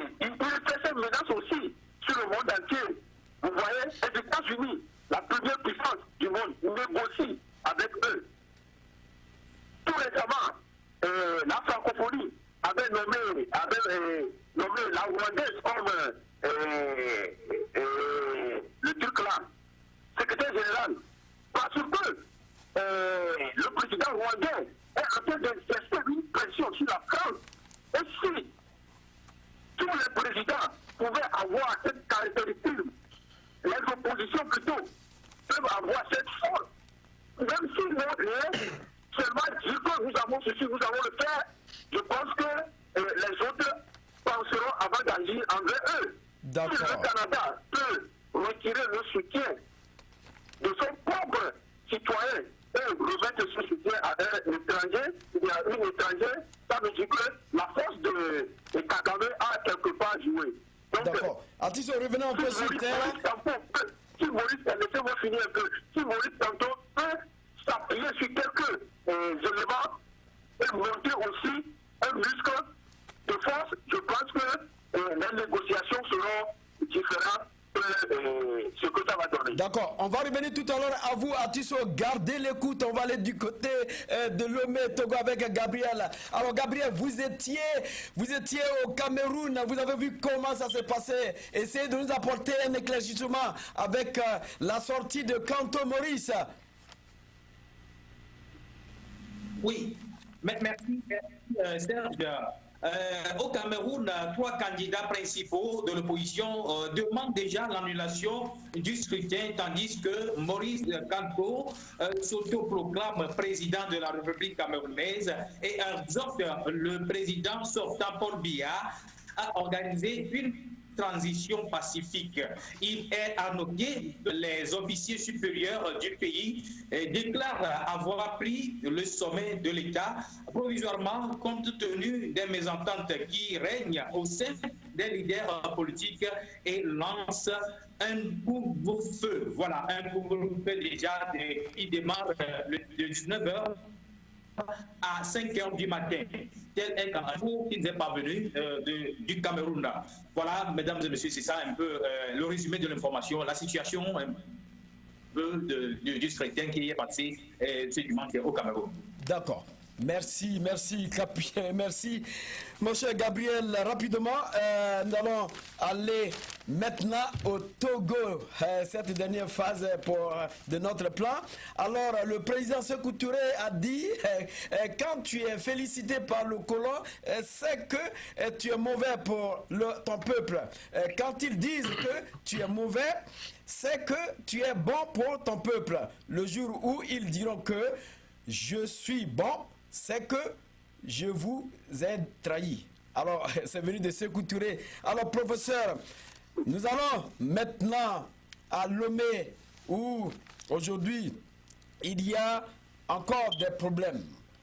Au niveau de recensement, le recensement de la zone numéro 1, comme on nous l'apprend, vient de se terminer. On va commencer la zone 2, alors que nous marchons sur la feuille de route de la CEDEAO, même si malgré que certaines personnes veulent qu'on aille se recenser, c'est la feuille de route de la CEDEAO qui nous a mis là. Alors, professeur, ce qui se passe au Togo, avec aussi le blocage au niveau de l'Assemblée nationale, on n'a pas encore eu la totalité des membres de la CENI de l'opposition. On demande à l'opposition d'être réellement venir avec, de se conformer aussi aux autres partis parlementaires comme l'UFC qui doit forcément être avec l'opposition. Alors, professeur, avec ce blocage, où allons-nous? Est-ce que nous allons arriver réellement au consensus que le Togolais attend depuis fort longtemps? Oui, mais il faut d'abord se poser la question de savoir à qui profite ce blocage. Bien sûr, ce nouveau blocage profite au RPT uni, le parti au pouvoir. Vous savez, depuis un temps, ce parti au pouvoir, son régime, ils ont pu se rendre compte que, quelle que soit la forme des élections, ils ne vont pas les gagner. Maintenant, leur stratégie, c'est de mettre tout en œuvre pour décourager l'opposition à participer aux élections. C'est là qu'ils sont en train de travailler pour cela. Mais ils se sont trompés. Cela ne verra jamais le jour ici. Parce que ce n'est pas que l'opposition va dire allez-y aux élections, allez seul. Non. Comme on l'avait dit il y a de cela 2 semaines, c'est que si l'opposition ne peut pas aller à ces élections-là, parce que les conditions ne sont pas réunies, c'est que tout le monde n'ira pas aux élections. Personne, ni les RPT, ni l'INIR, n'ira aux élections si l'opposition n'ira pas à ces élections, ne va pas à ces élections-là. Donc moi, je vais rassurer tout le monde et je vais quand même décourager un peu les amis du RPT que leurs manœuvres ne vont pas décourager l'opposition. Les choses sont claires à partir du moment où la CEDEAO a mis sur pied un comité de suivi. Ce comité est chargé de faire en sorte que la feuille de route que la CEDEAO a proposée puisse être observée et pratiquée, mise en œuvre de façon scrupuleuse et authentique. Maintenant, la CEDEAO est là, elle observe, elle sait ce qu'elle fait. Pour le moment, je sais que tout ce que ces gens-là sont en train de faire, ils vont le regretter, puisque tout sera repris. Si les gens nous ont dit ici, les Bawara et consorts nous ont dit, en tout cas, le train est déjà parti de la gare, quitte à l'opposition de le rattraper. Aujourd'hui, on nous a dit que la CEDEAO a ramené le train. Nous avions dit que le train était rempli de marchandises volées, de marchandises illicites. Alors, il a été ramené à la gare. Pour moi, le train est toujours à la gare, mais il refuse de s'immobiliser.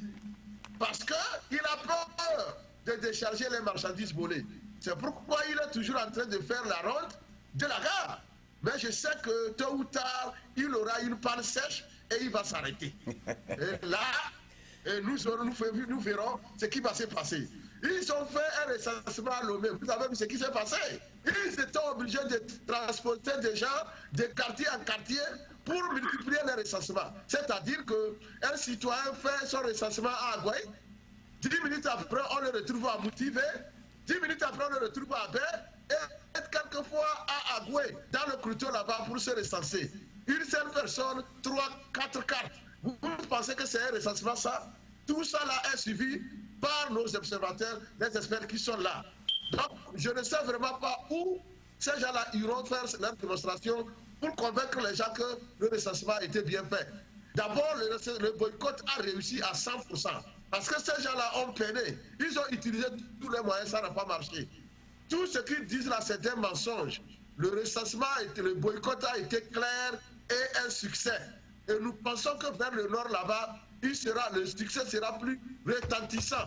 Parce que les gens sont prêts, ils les attendent, ils n'iront nulle part. Nous avons demandé aux gens de ne pas s'associer à ce recensement criminel. Parce que ce recensement, s'il est fait, si les élections sont organisées sur la base de ce recensement, nous allons encore compter nos morts. Et nous ne sommes plus prêts à compter les morts. Nous sommes fatigués d'enterrer nos jeunes frères, d'enterrer nos parents parce qu'il y a un groupe, n'est-ce pas, de criminels qui refusent de céder le pouvoir. Alors, je vous dis que le RPT sait que la crise lui profite.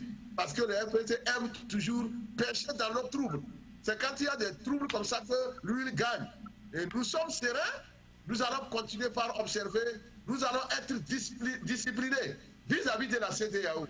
Mais nous demandons à la CEDEAO, le moment venu d'intervenir pour mettre fin à cette pagaille-là, afin qu'on puisse commencer le recensement proprement parlé. Parce que pour le moment, pour nous, il n'y a pas eu recensement. D'accord, professeur. Oui. Merci pour ça, je suis obligé de vous arracher la parole.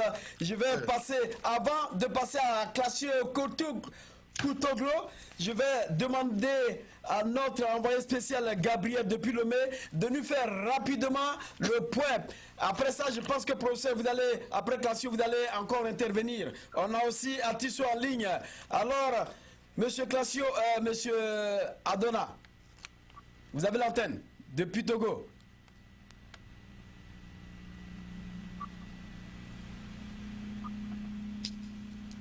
Gabriel?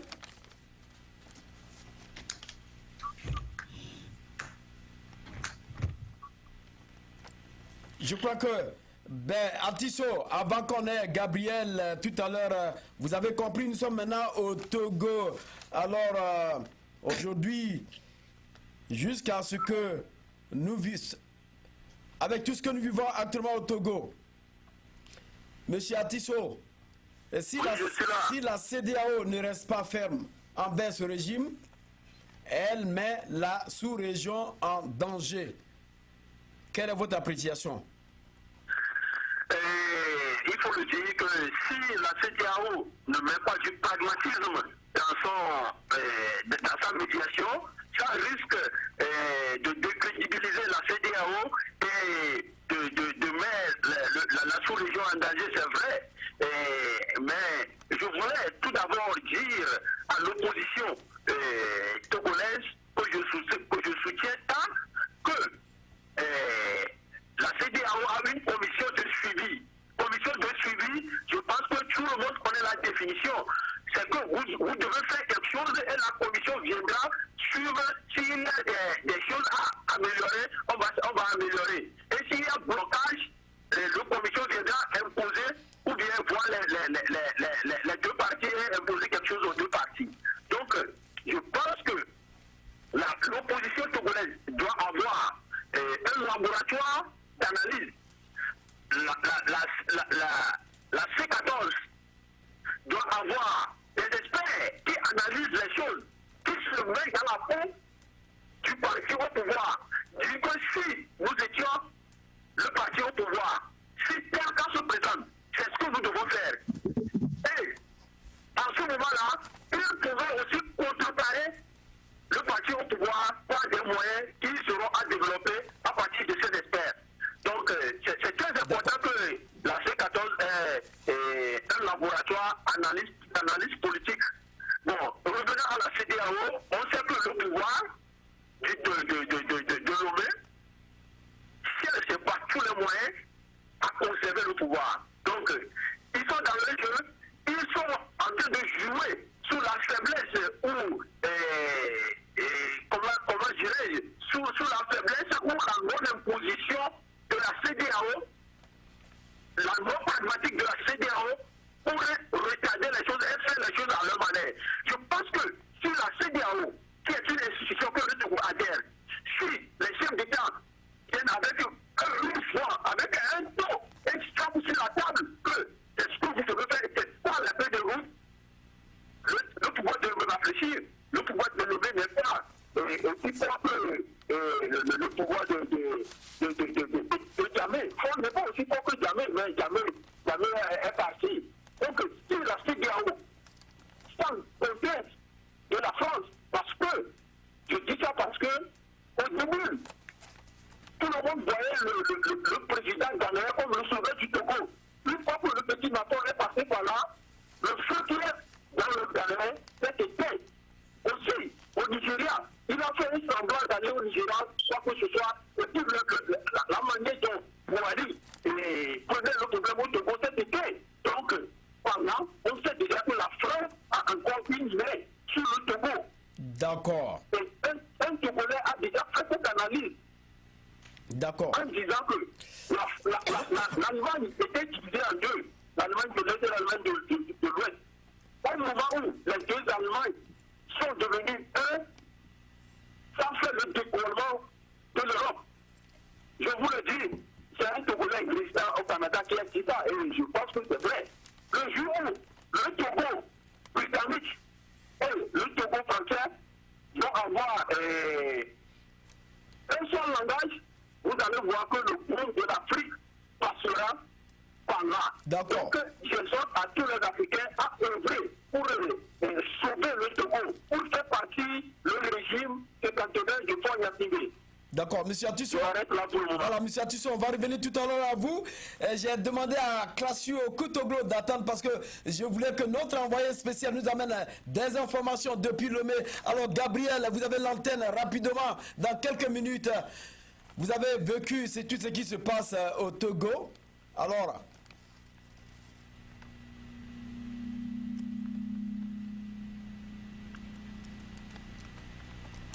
d'accord. Gabriel, on continue toujours d'avoir un peu des problèmes de technicité. On va revenir tout à l'heure, Gabriel. Alors, Classio Kotoglo, Classio, vous savez aujourd'hui ce qui se passe à Lomé avec ce blocage. Est-ce que vous voulez nous préconiser quelque chose, M. Classio? Et Oui, d'abord, de passage, je voulais quand même dire bonjour à notre ami Stéphane qui nous a appelé depuis Lomé. Tu continues de suivre ce grand débat et qui nous dit que le grand débat est suivi même par le président de la République, Flore Yassimbe. Alors, M. Classio, vous êtes à l'honneur. Oui, il faut dire que le président Flore Yassimbe me suit partout, quoi. Donc, il n'y a pas de problème. Je voudrais dire tout simplement que, vous savez, la crise togolaise est profonde et qu'il y a des experts qui sont là. Le président de la République du Togo est allé chercher la CEDEAO. La CEDEAO a recours à des experts pour pouvoir venir dire la vérité. Et très souvent, quand on a recours à des experts, il faut s'attendre dans la plupart du temps, il faut s'attendre à des vérités. Donc, quand j'écoutais la fois dernière un des Bleus en train de passer un message que les experts sont en train d'accompagner le recensement électoral, j'ai ri un peu dans mon petit coin, quoi, parce que c'est comme si les enfants ne comprennent pas, ils s'amusent avec le feu, ils s'amusent avec l'expertise. Les experts ne sont pas des militants, les experts ne sont pas des gens qu'il faut associer et tout ensuite. Non, les experts, très souvent dans des situations de crise, regardent, contrôlent, visualisent et regardent tout. Et même si vous mangez quelque chose qu'ils ne mangent pas et vous les invitez à venir, ils vont venir. Cela n'a rien à voir avec un accompagnement. Je tiens à préciser à ce bleu-là que, bon, peut-être il ne comprend pas, il ne connaît pas le sens de l'expertise. Et c'est pourquoi il est en train de dire ça. Donc les experts sont arrivés au niveau du recensement pour pouvoir regarder, contrôler certaines choses. Je peux donner certaines lignes. La première ligne, est-ce que le boycott de la C14 a donné son résultat? Les experts vont analyser la situation objectivement et puis ensuite faire leurs résultats. Et ces résultats-là, nous les appelons très souvent des évidences. Des évidences, et ils vont les prendre. Ils vont analyser, à voir, est-ce qu'effectivement, on nous a appelé ici qu'on est parti du point A avec un bus et les mêmes personnes sont allées au parti B. Est-ce que ces faits sont vérifiés? Ils vont voir, c'est vrai ou c'est faux. Ils vont voir le nombre de personnes qui s'est fait recenser. Ils vont voir l'affluence qu'ils ont vu, ils ont montré à la télé. Et ils vont comparer cela avec ce qui se passe sur le terrain. Et puis ensuite, en fonction de tout cela, ils vont dégager une conclusion. C'est ça le travail des experts. Donc les experts, pour ceux qui le disent, ne sont pas arrivés sur le terrain du recensement pour pouvoir accompagner le régime totalitaire togolais. Ça, c'est le numéro 1. Le numéro 2, je ne voudrais plus dire certaines choses à l'avance. Il est clair aujourd'hui, compte tenu des résultats probants que nous avons aujourd'hui, le recensement là ne sera pas validé par les experts, ni la CEDEAO. Ce qui est sûr, il y aura un autre recensement, peut-être au Togo, ou bien un autre complément de recensement au Togo. Il faudrait qu'ils le sachent. Si ça ne se passe pas comme ça, d'autres yeux des experts qui suivent aussi ces experts de la CEDEAO vont commencer par parler. Donc, c'est la vérité qui est en train d'être cherchée au Togo. Et vous savez que le RPT UNIR n'aime jamais la vérité, le RPT UNIR n'aime jamais la lumière. Donc, toutes ces choses, avec surtout la feuille de route en chronogramme, gênent. Et c'est pourquoi ils sont en train de faire toutes ces gesticulations.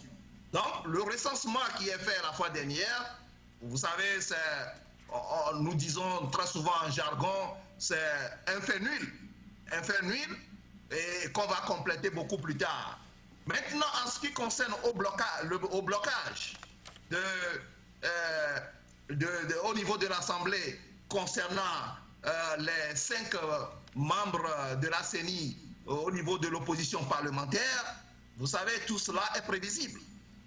Et quand on est en politique, on doit prévoir certaines choses. Vous savez, j'ai fait publier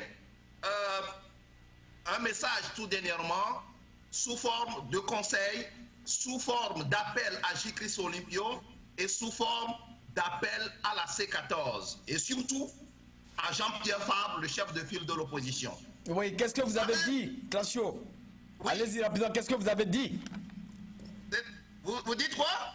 Non, vous avez parlé de ce message que vous avez adressé à Jules Chris. Qu'est-ce que vous avez dit? Bon, à Jules Chris, je lui demande humblement de retirer quand même son représentant au niveau de la CENI au nom du combat qu'il est en train de faire aujourd'hui. Même s'il se voit isolé par le peuple, il faudrait qu'il continue toujours par poser l'acte. Et nous n'allons pas tout dire. Nous n'allons pas tout dire sur les antennes. J-Chris, qui est aujourd'hui abandonné par le peuple, veut sincèrement voir l'alternance au Togo avant de mourir. Il veut sincèrement voir le RPT unir tomber avant de mourir. Donc, je lui demande humblement quand même de poser encore un acte concret, comme sa dernière conférence de presse, qui nous aide aujourd'hui dans certaines diplomaties, qu'il pose encore un autre acte. Et au niveau de la C14, surtout au niveau de Jean-Pierre Fabre, je dis clairement que ce blocage qui est au niveau de la CENI est prévisible. Et quand nous parlons des experts, les yeux des experts aujourd'hui sur le territoire togolais pour pouvoir faire certaines choses et nous aider peut-être à ce que la vérité et la lumière jaillissent, il va falloir que nous aussi, qui sommes en train de réclamer certaines choses, nous prouvons aux yeux de l'opinion internationale que nous sommes prêts à rassembler tout le monde, nous sommes prêts à nous humilier par moment pour pouvoir avoir le résultat pour le peuple et non pour un parti politique. Donc, c'est un message qui peut-être a gêné un peu dans certaines coulisses, mais c'est une réalité. Vous savez ce qui se passe aujourd'hui au niveau de l'Assemblée? Ce n'est pas le blocage, en réalité ce n'est pas J-Chris qui est en train de poser le blocage, mais ce sont ces gourmands RPT Unir qui sont en train de pousser à ce blocage. Donc, rapidement en amont, nous, en tant que des démocrates, nous pouvons quand même anticiper les pas sur ce genre de choses. Moi, je demande humblement, quand même à la C14, aux membres de la C14, de marcher, pourquoi pas. Jean-Pierre Fabre prend sa voiture demain, et puis ensuite, marche, car avec des caméras à l'appui, il dit que je viens de saluer par exemple mon père, et puis ensuite discute. Et on ne va pas tout dire ici, mais vous savez, quand vous posez certains actes en politique, le peuple aussi regarde. Vous savez, je le dis toujours, PNP, Tipi Achadam, lorsqu'il a lancé la révolution du 19 août 2017, il pouvait continuer, il peut aller seul, il peut continuer. Mais quand nous crions, il faut tendre la main pour que la chose soit une chose collective. Il a tendu la main. En ce moment qu'il tendait la main, il faut accepter, il y a un représentant de Tipi qui est là. Le courant ne passait pas très bien entre Tipi et ceux qui sont à la coalition. Mais un sursaut patriotique l'a animé et puis ensuite il a tendu la main. Et rapidement, il y a un feu qui est pris et que nous sommes arrivés à cet instant aujourd'hui. C'est ça la politique. C'est ça la perspicacité, la lucidité politique. Et on ne considère pas par moment tout comme ennemi. Aujourd'hui, J-Chris peut poser un problème sérieux et que si par exemple on va au comité de suivi, parce que j'ai écouté aujourd'hui, un ami à moi m'a dit qu'il a parlé avec un haut lieu, ils vont au comité de suivi et que le comité de suivi les renvoie encore à aller discuter entre eux au niveau de l'opposition parlementaire. vous voyez, J-Chris ou bien ceux qui entourent J-Chris vont commencer par camper leur position. Et ça va encore durer la lutte. Bien sûr que nous trouverons une solution, mais c'est une perte de temps. Vous voyez, l'opposition parlementaire aujourd'hui, UFC est dedans, il faut négocier avec l'UFC. Je disais même dans la lettre à J-Chris Olympio que ce n'est pas son poste au niveau de l'Assemblée qui est le problème. C'est la méfiance qu'aujourd'hui le peuple se nourrit envers lui à cause de l'accord de Saint-Égidio que les herpétistes ont pris pour le baiser. C'est ça qui fait qu'il y a une certaine méfiance. Et pourquoi pas, nous pouvons marcher sur papa. J-Chris Olympio, il n'a pas commis aussi cette erreur grave. La même erreur a été commise en 2015 par certains aujourd'hui que nous supportons encore. Parce que c'est le patriotisme qui anime les Togolais. Donc, il faut par moment dépasser certains contextes pour pouvoir résoudre certains contentieux avant que certains problèmes n'arrivent. Bon, c'est à peu près ce que nous avons dit. Et je pense bien que c'est tombé dans les bonnes oreilles et les travaux se font actuellement. D'accord. Merci, Classieux Courtoglo depuis la Caroline du Nord. Est-ce que Gabriel est avec nous? Je pense qu'on va aller du côté de Gabriel qui va quand même nous faire le point de la situation. Gabriel, vous étiez sur le terrain, vous avez vu ce qui se passe. Alors dites-nous ce que vous avez vu. Vous avez parlé de la fraude. Alors dites-nous réellement ce qui se passe. Oui, d'abord, je vous reçois bien. Est-ce que vous me recevez bien là-bas? Allez-y, on vous reçoit 5-5. D'accord. Merci. L'UFC demeure le central blocage en complicité avec le RPT Unir et ceci s'illustre par le report de nomination concédé par le président de l'Assemblée nationale de 5 des 8 personnes qui devraient être nommées par le Parlement pour représenter la coalition des 14 partis politiques à la CENI. La nomination de ces derniers est repoussée à une date ultérieure et ceci juste pour faire traîner les processus électoraux. Maintenant, de cela, à travers une lettre adressée à C14, l'UFC, Union des forces pour le changement, sollicite un cadre de discussion pour essayer les membres de l'opposition. Pour l'UFC, la coalition sont leaders avant d'envoyer la liste des représentants de l'opposition à la CENI et à l'Assemblée. Voilà, la C14 n'a même pas pensé à savoir si l'UFC aurait quand même des propositions au titre de la société civile et également au titre des partis extra-parlementaires, déclare le conseiller de J-Chris Olympio. En revanche, la C14, à travers une déclaration rendue publique, la coalition a accès à l'opinion internationale, également à la CEDEAO, à l'ONU et à l'Union européenne, tout en stipulant quand même dans cette lettre que voilà, la crise sociopolitique que traverse aujourd'hui le Togo demeure toujours une crise qui a été très grave au début de l'année 2005. Voilà, dans l'année 2005, vous n'êtes pas sans savoir que c'est la CEDEAO qui était quand même au règne de pouvoir régler la crise sociopolitique au Togo. Et finalement, on nous a imposé fort Niassigué et jusqu'alors, c'est ça qui devait le problème au Togolais. Voilà, la C14 a rappelé ça et puis il a essayé de rappeler à la CEDEAO et les opinions internationales de bien vouloir prendre leurs responsabilités au sujet du Togo. Dans un courrier ouvert envoyé à la CEDEAO, le Front citoyen Togo debout également a réagi en invitant l'organisation à prendre ses responsabilités et tout en expliquant les difficultés que rencontre la décision prise au sommet des chefs de l'État et du gouvernement de la CEDEAO au sujet du Togo, puis essaie de procéder à un diagnostic et dénonce le réseau dictatorial de Port-Niassigué. Il est à noter que ce courrier en question est également envoyé sous la marque de l'implication à l'Union africaine, l'Union européenne et l'Organisation des Nations Unies.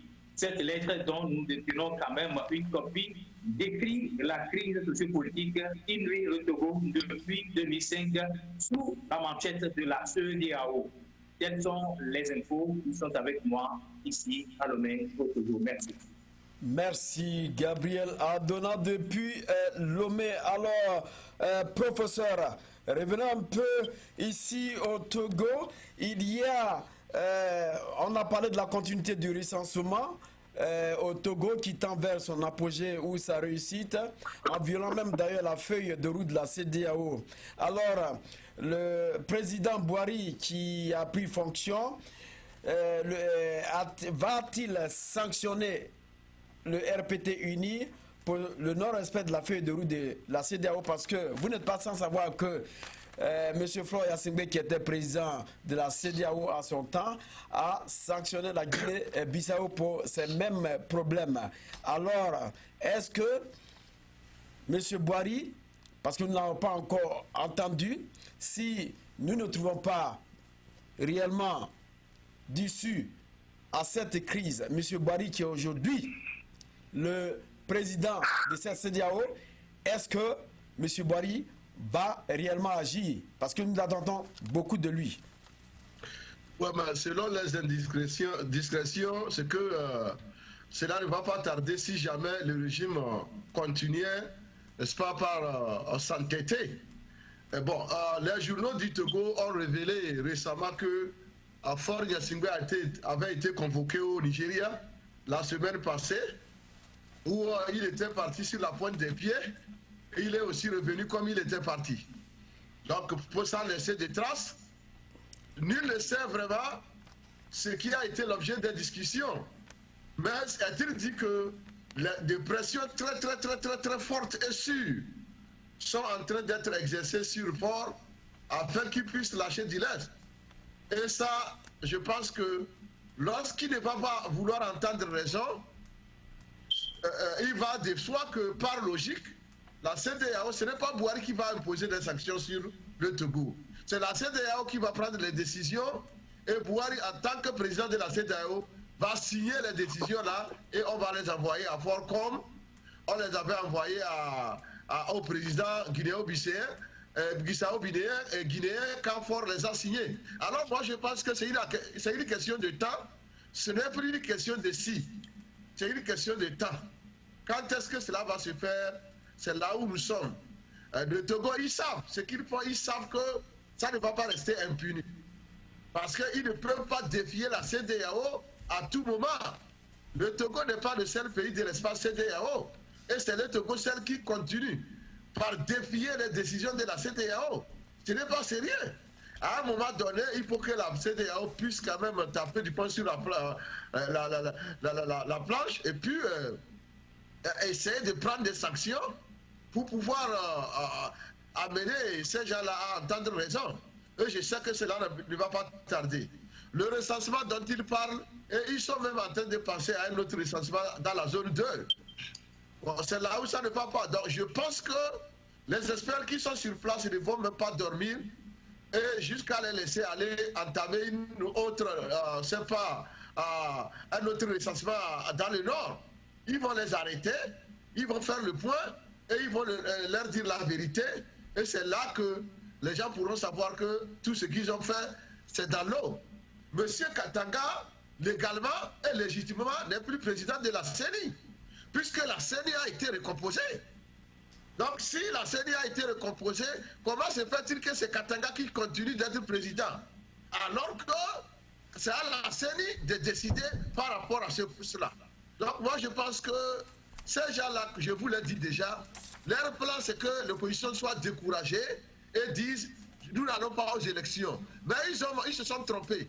Nous disons que quel que soit ce qu'ils vont faire, soit nous allons à ces élections ensemble, soit on n'a pas d'élection. C'est tout ce que nous disons. Ouais, mais professeur, professeur, oui, je vous écoute. Que dit la feuille de route de la CEDEAO? Est-ce que vous allez continuer? Mais que dit la feuille de route de la CEDEAO parlant de la présidence de la CENI? Parce que on va finir tout, mais il y aura encore un autre problème qui bascule là. La feuille de route n'a rien dit par rapport à ça. Voilà là où je dis que La CEDEAO, quand vous voulez couper la tête d'un serpent, il faut la couper entièrement. Parce que le serpent, tant que la tête, quelle que soit la façon dont la tête est toujours accrochée au corps, le serpent est toujours vivant et il est dangereux. Donc ici, pour couper court, il aurait fallu que la CEDEAO nous dise clairement comment la présidence de la CEDEAO va se faire. Et nous avons eu le mérite de faire une proposition il y a de cela 4 mois. Nous avons dit que, quelle que soit la composition de la CENI, il faudrait amener une personnalité neutre pour présider la CENI. En dehors de ça, moi personnellement, je ne vois pas d'ici. Il faut dégager ce personnage comédien de Katanga. Il faut nous amener, j'ai même cité un nom, le général Béazin du Bénin, qui fait partie même de ce comité de suivi, peut faire l'affaire. Il peut présider la CENI togolaise, le RPT donne 8, la C14 donne 8, et il est la 17e personne, et c'est fini, nous avançons. Moi, j'ai déjà lancé ce défi là à Fort, je lui ai dit, si c'est qu'il va gagner ces élections là sans fraude, il n'a qu'à laisser la CENI là tranquille, et on va voir qui va les gagner. Je vais rapidement aborder la question de l'UFC. Vous savez aujourd'hui que l'UFC, c'est la nouvelle trouvaille du RPT. Parce qu'au fait, le vieux Jules Christ a déjà pris ça, il a annoncé sa retraite politique. Nous le savons. C'est Jean-Claude Omao qui est le problème du Togo aujourd'hui. Ce personnage est très dangereux. Il est même plus dangereux que les Bawara et les autres du RPT, je vous le dis. Jean-Claude Omao est plus dangereux que ces gens-là. Parce que c'est lui qui traîne les choses.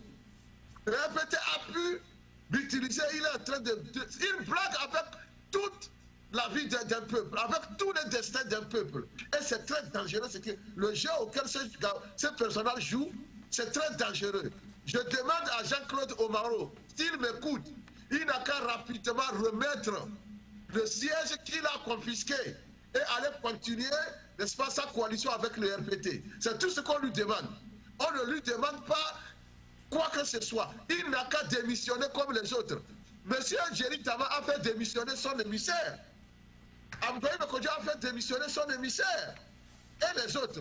La fois, pas plus qu'avant-hier, le premier rapporteur de la CENI, qui était envoyé au titre de la société civile, a démissionné. Qu'est-ce que le gars a dit? Monsieur Ouro Akondo, monsieur Tchakondo a dit que dans l'intérêt de la nation togolaise, pour la réussite, n'est-ce pas, de la médiation, lui démissionne pour se conformer à la décision du comité de suivi. Qui est Omao, il ne veut pas accepter ça. Qui il est qui? Donc, si c'est l'argent qu'il suit, il n'a qu'à demander, la diaspora va lui payer cet argent-là, il n'a qu'à libérer les sièges. Parce qu'il est en train de jouer avec le feu. Ce n'est pas sérieux. D'accord. C'est Omao, le problème c'est Omao. Si vous connaissez ce gars-là, c'est lui. Il n'a qu'à libérer le peuple. D'accord, merci professeur. Merci professeur. Professeur, Serge, on a entendu vos cris d'alarme. Je pense que les Togolais ne sont pas sourds. Avec tout ce qui se passe, le blocage, nous savons aujourd'hui que l'UFC est une partie du RPT. Pourquoi il faut forcer ce parti à l'opposition pour encore s'aimer de la zizanie au niveau du blocage? Alors merci professeur. Merci professeur, on n'a que 10 minutes pour finir. Atisso, rapidement, vous avez 2 minutes pour aller à Classio Kotoglo. Alors, monsieur Nyawa, merci pour la parole. Et je voudrais rebondir sur le professeur pour 30 secondes. C'est vrai que Justice Olympio a pris sa retraite, mais aujourd'hui, si Justice Olympio demande humblement ou bien à Jacob Omao de faire ceci, je pense que Jacob Omao va exécuter. Alors, nous lançons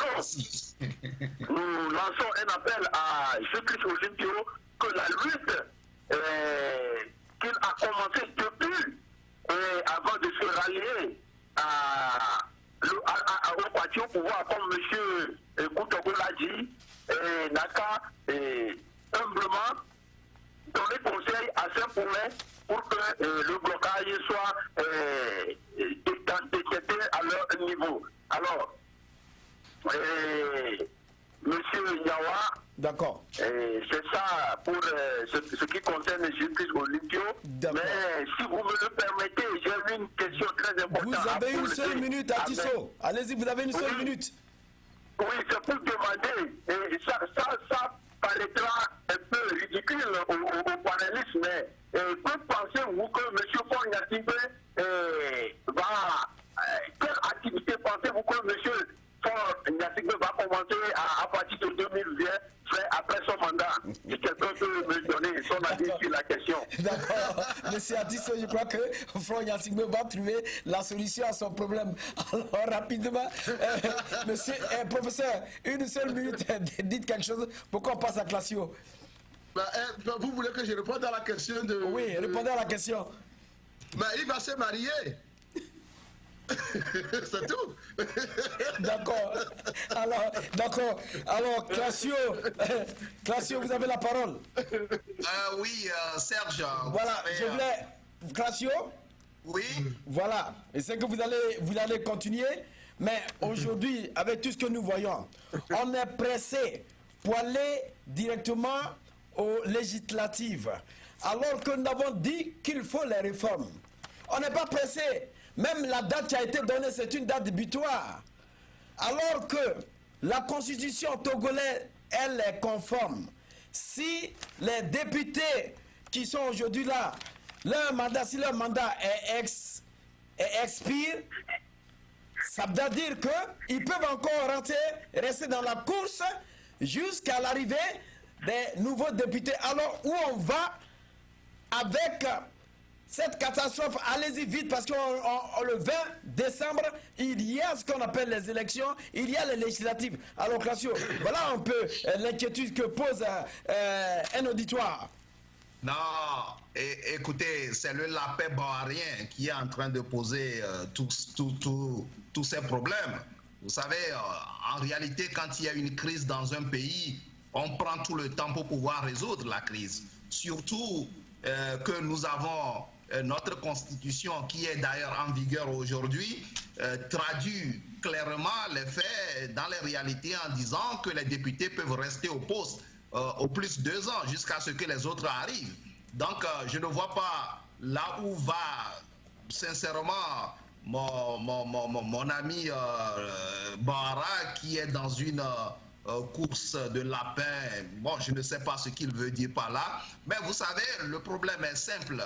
Il y a des experts qui sont aujourd'hui dans notre crise. Donc, moi, je ne l'écoute même pas, parce que tout ce qu'il est en train de dire, ce sont des balivernes comme... bon, il faut ignorer Bahara en attendant. Ce qui est important aujourd'hui, c'est quoi? C'est ce que le professeur vient de dire actuellement, que c'est au Mao le problème.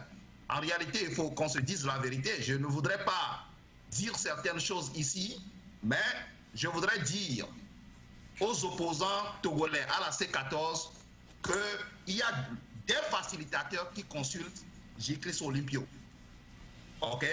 Donc, J-Chris Olympio, en réalité, n'a pas cette popularité du Togo, mais il a ses relations. Aujourd'hui, comme vient de le dire notre ami qui est au téléphone, si J-Chris demande à Omao, qui est Omao? Omao n'est personne, comme vient de dire Moussa, Omao n'est personne.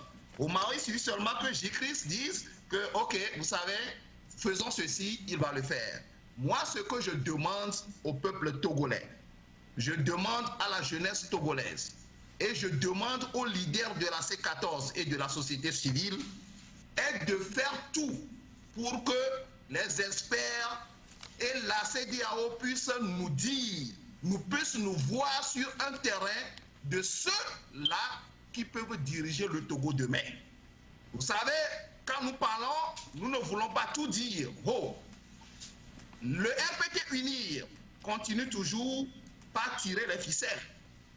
Quand un responsable de l'opposition n'arrive pas à résoudre certains problèmes, le RPT UNIR prend ce problème et en fait un gros lot. C'est pourquoi en politique, il faut toujours prévenir. La prévention est très importante dans tout art et dans toute science. Et surtout en politique, il faut la prévention.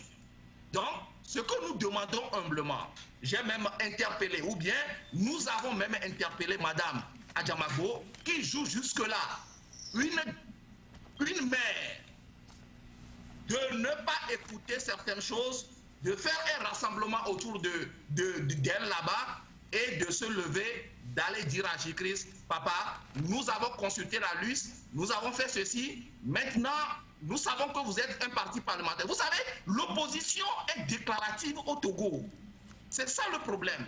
À chaque moment que le RPT Unir veut nous coller, il se base sur une petite chose, une petite loi pour pouvoir nous coller. Et vous savez, la CEDEAO peut aussi dire que nous n'allons pas nous mêler dans les affaires de l'opposition parlementaire. Allez résoudre ce problème-là vous-même. D'accord. Personne ne considère aujourd'hui IFC au Togo. C'est la C14, la plateforme C14, société civile et diaspora. D'accord. Mais aujourd'hui, il faut montrer ce qu'on appelle l'apaisement. Il y a un problème épineux qui est là.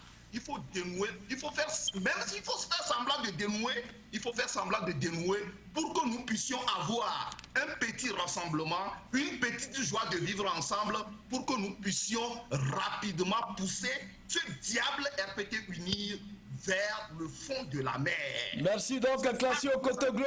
Je crois que on est vers la fin de notre émission. Est-ce que Gabriel est en ligne? Gabriel, vous avez une seule minute pour votre mot de fin. Alors oui, merci Serge.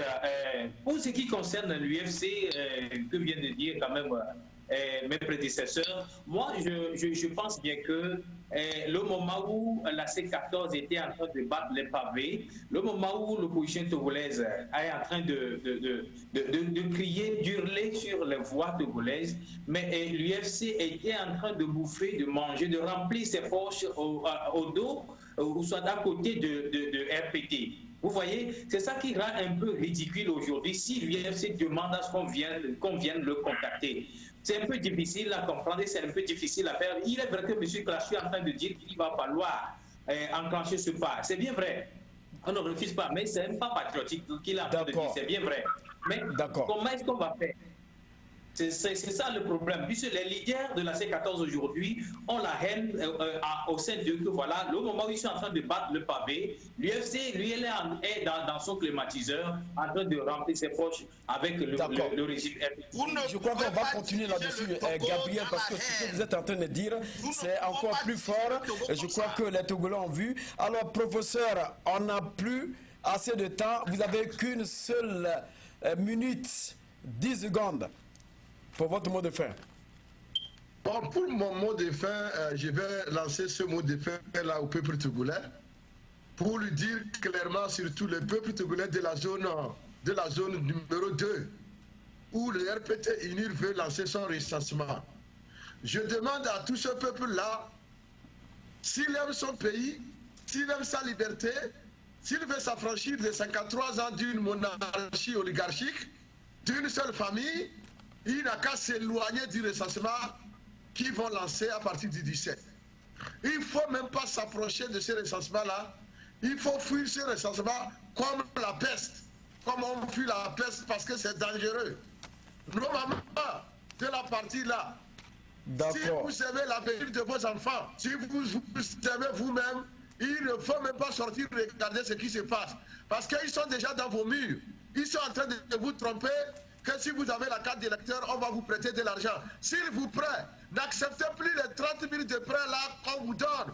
Nous allons nous en charger. Nous allons vous donner cet argent-là, s'il vous plaît, pas sous forme de prêt, mais sous forme de cadeau pour votre courage.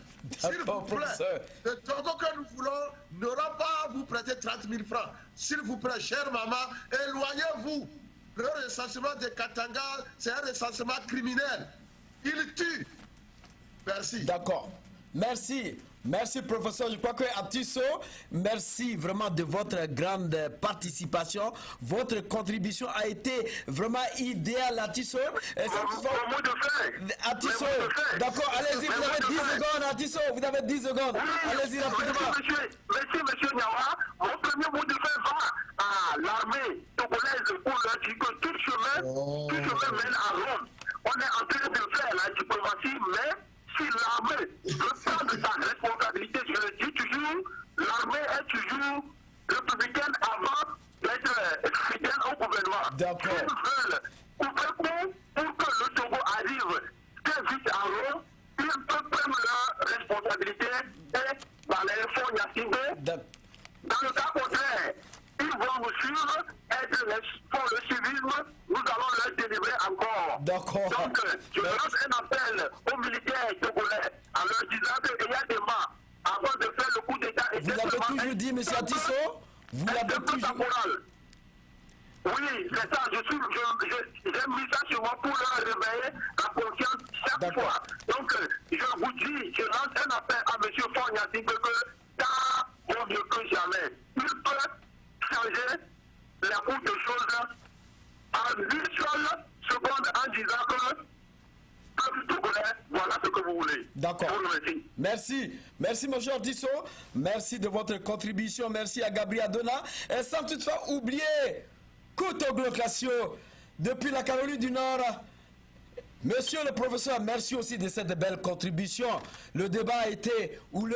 Vous avez tout dit, mais nous allons continuer la semaine prochaine avec encore une autre idéologie. Nous avons beaucoup de stratégies. Alors, je vais quand même lire ce que les internautes nous ont donné ici, parce qu'ils m'ont dit qu'il faudrait qu'on leur lise ça. Alors, ils disent que RPT Unir a une stratégie, et cette stratégie, c'est de mettre sous pression l'opposition et de les mettre devant les faits accomplis. Alors, ils disent que 2 cartes d'électeurs pour la même personne délivrées par deux autres bureaux différents. Ici encore, voilà, ils disent que le gouvernement va sacrifier ceux qui sont au moins de 18 ans pour faire leur carte d'élection. Et puis, bon, d'accord, ils ont dit que, voilà, l'opposition demande du boycott, le recensement, de boycotter le recensement, et la population l'a fait. Alors, que peut faire l'opposition pour